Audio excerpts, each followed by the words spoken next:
Hello, ladies and gentlemen, and welcome back to episode 3 of Drafted Pages. I am your host, Nick Krasinski, and I'm excited to bring you this episode of the podcast titled Things Therapy Taught Me. Going to get a little bit more personal with this podcast and talk a little bit about my experience with therapy and how that's really transformed my mental health. So with all of that being said, first wanted to go back a little bit and talk about therapy and mental health in general, as more and more of society is becoming aware of just how important mental health is. You see a lot more companies allocating mental health days.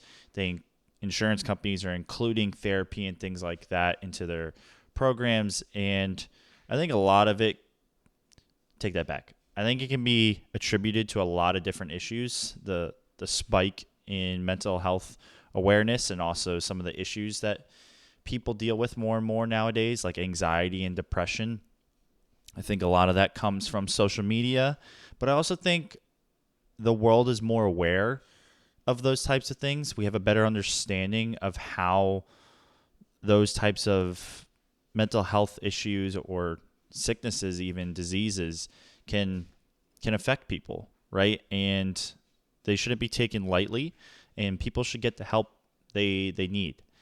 And for me, I was one that never really thought therapy could do anything for me. I kind of thought, it was above me essentially, right? Like the things that I was dealing with, I didn't need to go to therapy for. I didn't need a professional coach essentially to help me walk through some of the issues that I was dealing with. And it wasn't until I actually went to therapy and had the courage to really go that I found that therapy is extremely useful, and it helped me out a ton. So if you're ever on the fence about therapy, if you ever think you're too good for it, I highly suggest just try it. Just go for a couple of sessions and just see how you feel, because it's been one of the best investments I've made in my life over the past year and a half now, and has really helped me grow as a person. So I highly recommend therapy to anybody out there listening. I think it's really important. So when I first went to therapy, a lot of things were going on in my life, but the main reason I went is because I had an anger problem. I struggled with anger.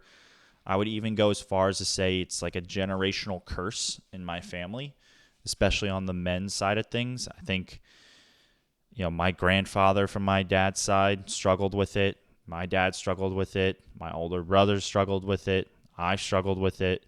It was just, a constant thing. And it wasn't ever malicious or physical or anything like that when it came to the anger. It was just like I found myself so quick to get angry all the time when something would bother me, and didn't know how to process those emotions properly. And anger is a valid emotion, right? That's one of the things not covered in the list I'll talk about, but anger is a valid emotion, and it's okay to feel those negative feelings. But we have to be much more aware when those things occur, because it can lead to other harm against ourselves and other people. And so that's originally why I went to therapy, is to work on those anger issues and try and honestly break what I would say it was like a generational curse. And I saw throughout my life, my grandfather, he really changed as he got older, kind of became much more of a peaceful human being, very slow to get angry if ever. And my dad was the same way. He sought out help, worked on his anger issues a lot, and I would say he's a completely different person than he was maybe when I was a kid. Not saying that he was angry all the time or it was like a huge issue in our family, but I can just remember instances where his anger would come out, not even directly at me or at my family, just in general, right? And Same thing with my older brother, and then same thing with me. Like it was just a pattern, right? And I think all of us have gone through the steps to mature and kind of break that curse in our family. And it's something I take a lot of pride in. I feel that I'm a completely different person when it comes to getting angry. I don't get angry at things that often, if ever, anymore. The only time I really find myself getting angry is on the road in traffic or like road rage and things like that, when someone cuts you off, or there's an accident and you really got to be at an important destination. That's when I find myself getting the most angry. But it's easy, it's quick to have that switch get turned on, but I'm much more aware when it does get flipped on, and I'm able to just shut it off because I have tools and everything to combat that. So that's why I originally went to therapy, and then I continued to go because I ended up having the falling out of a pretty significant relationship at the time, which I don't want to go into details about. And yeah, just ended up staying through therapy to work through all of that. And now I go about once a month, and it's almost serving as like a check-in. And I think that's important, right? Like I think I beat the anger issue, and I think I've healed from that past relationship, but there's still things that occur throughout the week. There's still things that I deal with mentally. Sometimes those issues still come up, and I need coaching. I need advice. I need somebody from a neutral standpoint who has, training in this area to coach me through certain things. And it's just been super helpful. So I wanted to walk through a couple of things that therapy taught me. A little bit personal, but that's the point of this podcast, right? Is to be vulnerable, be honest, be open about this stuff. And like I said in the very first episode, if something I say could resonate with somebody or teach them something, like that's an absolute win. So I think it's important to be authentic and vulnerable nowadays too, because a lot of people fake who they are out there on the internet. They try to create a persona. And that's something I take a lot of pride in, is that I'm 100% myself. And if you don't like me for it, it doesn't bother me. It's okay. So with that, get into the first point here that I learned in therapy is don't minimize the past, but don't let it compromise your future.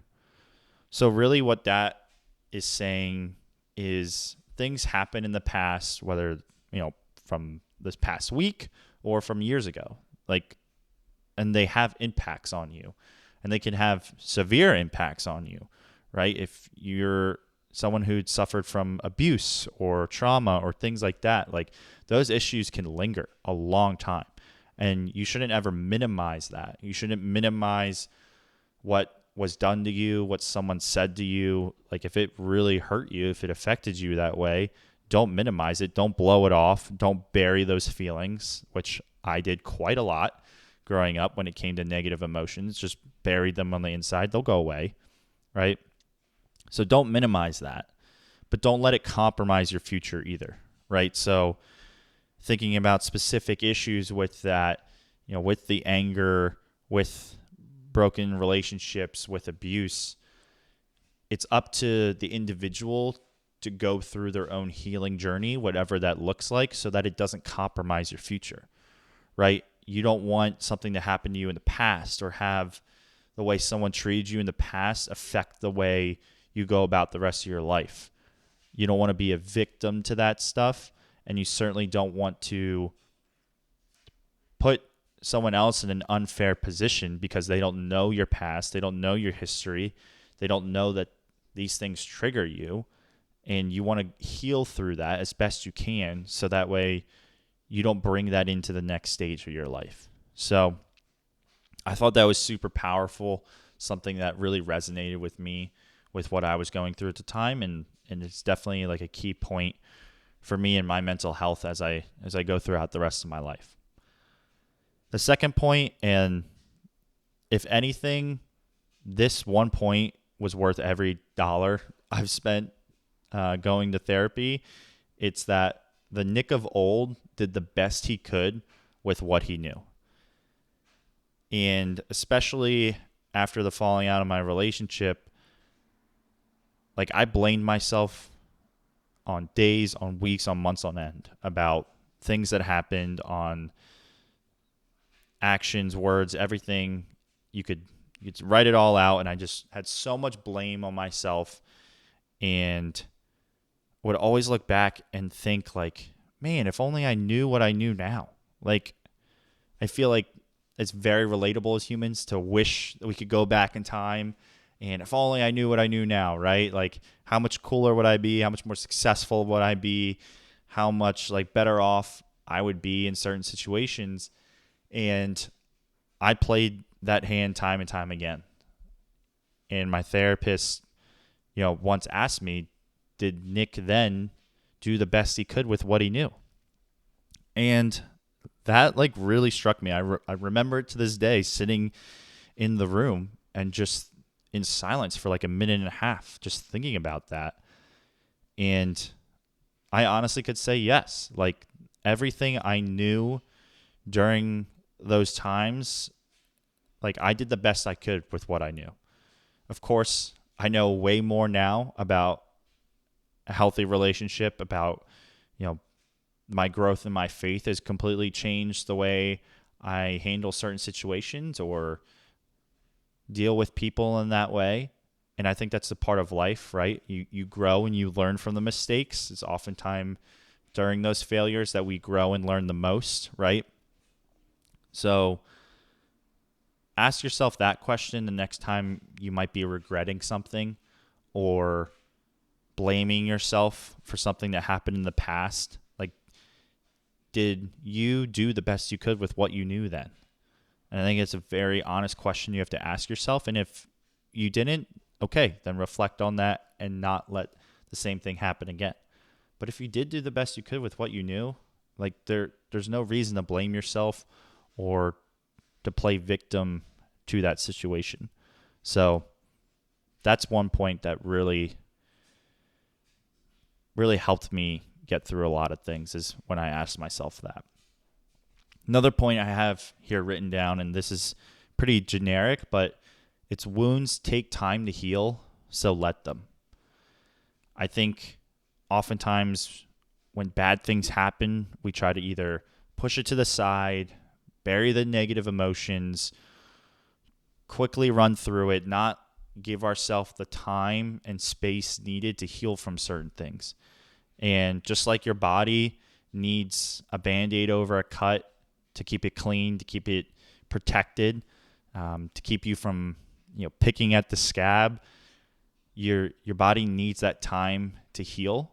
If you break a bone in your leg, you can't go running on it the next day, the next week. Your body needs time for it to heal. Same thing with your mental health. Like, bad things are going to happen. People are going to say hurtful things. You're going to be upset at something somebody says or somebody does to you. And it's okay for you to have negative emotions to that. It's okay to have like these wounds, and you need to take the time necessary to heal from them. And whether that means completely separating from a person, a group, whatever, if it means going to therapy, if it means cutting things out of your life so that these wounds don't keep getting re-aggravated, that's a conversation you have to have with yourself, right, in the situation. But it's important to take that time necessary to let things blow over and heal. And grief's not linear either, right? There's going to be good days, there's going to be bad days. Or it's kind of like walking up a mountain like this. You make progress, you stumble a little bit, then you go back up even further. And so that's like super important to know that it's not linear as well. Like, it's going to be good days and you're going to be feeling really good for a couple weeks, and then something will happen or trigger you, or you might feel terribly down in the dumps again, right? And that's important to recognize those things. But as I'll get into later, I'll just save on that last point there. So the next one I have here is, sometimes the only way for God to get through to us is to have life bring us to our knees. And this isn't something that was ever said to me in therapy. It's kind of something I kind of put together after a lot of conversations and dealing with things.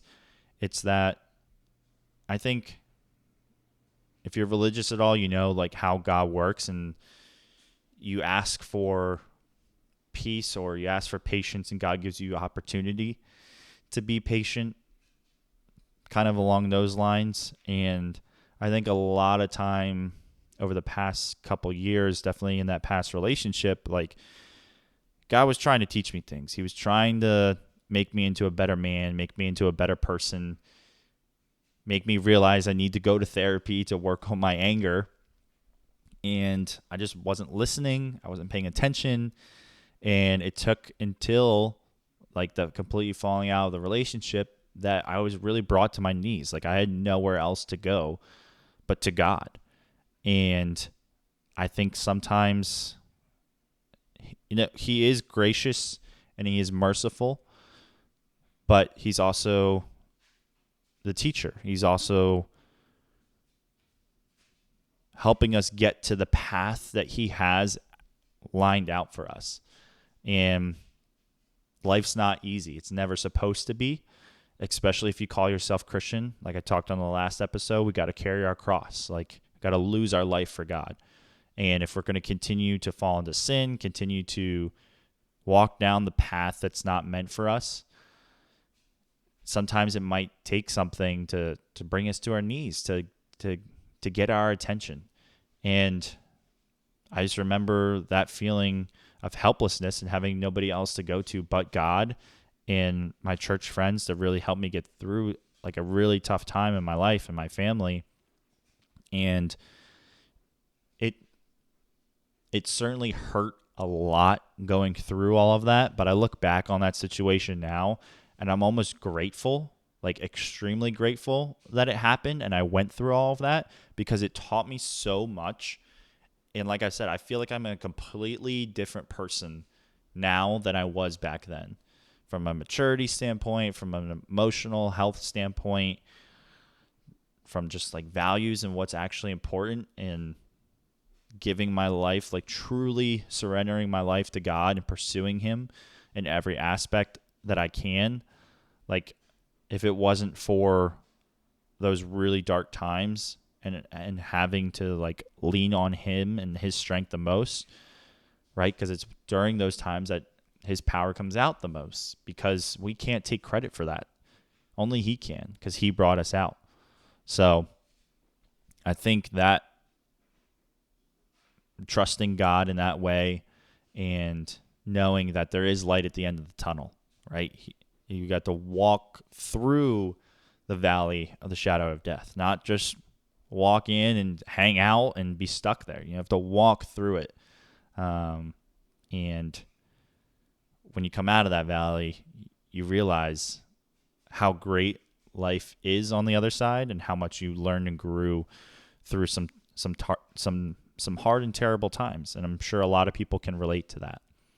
So that's another reason why faith is so important, is just having that to lean on when you feel like you have nothing else. And the last point I wanted to touch on with this is that it's okay to not be okay, but it's not okay to stay there. And I think that's another common expression and something that I really picked up on in therapy, is processing through negative emotions. I was certainly guilty my whole life of just burying negative feelings, negative emotions. I honestly think a lot of it comes from baseball, right? Like anybody who's played baseball or knows the game, it's a failing game, right? You're successful 3 out of 10 times, you're a Hall of Famer. Like you're a professional athlete, you're the best at what you do, and you're successful 30% of the time. Like there is no other career, maybe the weatherman, right? Like I don't know, they don't have to get it right all the time, but I can't think of another career where if you're right, if you do your job 30% of the time, that you're considered the best at what you do. And with all that failing, you can't get down on the bad times. You can't be upset because you went 0 for 4 at the plate one game, because the next game is either in a couple hours, it's the next day, it's later in the week. And if you're carrying that weight of disappointment, letting your teammates down, letting yourself down, all of that, if you're carrying that with you, you won't be successful the next day. You've already put yourself in that negative mental state. So you have to always just, it happened, nothing I can do, on to the next one. You never have that time to really, I guess, let those negative emotions sit, because if you do, then you're basically hurting yourself for the next time. So I think a lot of that mentality of burying negative emotions and just trying to brush them to the side came from playing baseball. And I'm not blaming baseball for it. I think a lot of baseball is a whole life lesson in general, the sport. And I think a lot of good came out of, pushing negative things to the side, because I think I'm very resilient. I think I'm a very optimistic person in that way because of it. But I do think in certain areas it hurt me. And a lot of it came to relationships with, my girlfriend at the time, or just people in general, right? Like bad things would happen, or negative emotions. I would feel a certain way and I would just brush it to the side, or somebody would do something hurtful and, quick to forgive, right? But just not necessarily address it, not let it have its moment, I guess. So all this coming back to the point of it's okay to not be okay, but it's not okay to stay there. It's okay to be in that negative state when bad things happen. It's okay to have those negative emotions come through. It's a part of life. And if you constantly brush them to the side or bury them deep down, they're going to come out at some point, and they usually come out in a negative way towards people that are just trying to help you or trying to love you. And that certainly happened a lot for me over, before all of this, for years. And the whole point is, like, it's okay to feel those things, but you just can't stay there, right? And that comes back to that first point of not letting things minimize your past so they don't compromise your future. So when you feel those negative emotions, be in tune with them, recognize they're there, let them have their moment, but don't let them stay. Because then you, again, are playing victim to them, and you're not doing everything you can to get yourself out of that. And I think a lot of the time we seek other people, other resources outside of like professional help from therapy. Like we seek validation from other people. We seek, a quick buzz from alcohol or drugs or whatever it is, even like dopamine from social media or TV, to mask these negative feelings and emotions, when really we need more than that. We need faith. We need God. We need his healing. We need professional help to walk us through certain situations so that we're not stuck there, so we don't stay in that frame of mind. And I think that's just so important for all of us, no matter what age you are, that when those negative emotions come through, you feel them, you notice them, you're in tune with them, but you don't let them stay, because it's just going to have a negative effect on everything moving forward into the future. So those are just a couple of the points that I wanted to talk about that I think really helped me grow over the past 2 years or so. And I really attribute therapy. I really attribute going to it being a successful thing. And this is coming from a guy who thought he was above therapy, thought it wasn't helpful, thought it would never be helpful, thought I never needed it, and turned out to be one of the best decisions I ever made was to go. So don't think just because you're big and strong on the outside that you're big and strong on the inside, and that you don't need, somebody who's gone to school and learned how to process through emotions to help you get through it. It doesn't mean you're weak. If anything, you're strong because you recognize that and you're making that decision to improve yourself, and which will only improve your relationships around you, which is all we can do, right? Is to continue to grow ourselves so that the people around us continue to have a better relationship with us, because we're more in tune with our emotions. We know how to treat people better, and they get a better version of us at the end of it, right? They get the version that God made us to be. So with that wraps up this week's episode. I hope to see you guys next week. And for now, signing off.